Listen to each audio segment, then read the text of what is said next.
लाने का मन बना लिया है, यह स्पष्ट दिखता है।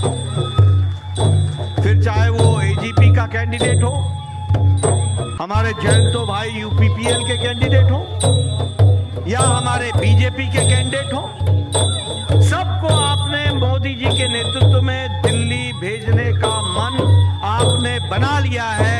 इसके लिए आपको मैं धन्यवाद देता हूं। मैं यहां यह भी कहना चाहता हूं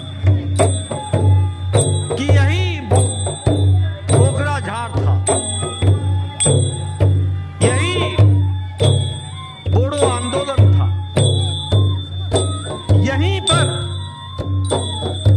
समुदाय के साथ झगड़ा हुआ करता था, यहीं पर बंद, बॉम्ब, ब्लॉकेड, स्ट्राइक, इसके लिए कोकराझार जाना जाता। सारे देश में एक तरीके से आंदोलन की धरती बन गया था, तो वो कोकराझार बन गया था।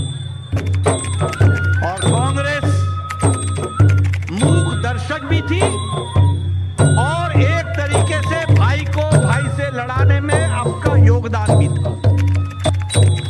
वो लड़ाने का काम करती थी।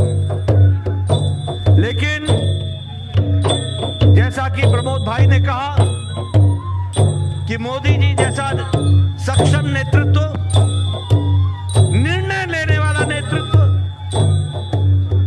और अमित शाह जैसा चीजों को बारीकियों से जमीन पर उतारने वाले गृह मंत्री ने आपके यहां बोडो शांति, बोडो पीस अकॉर्ड, इसको साइन करके, हस्ताक्षर करके 27 तारीख को, जनवरी को 2020 में यहां बोडो भूमि पर शांति लाने का काम किया।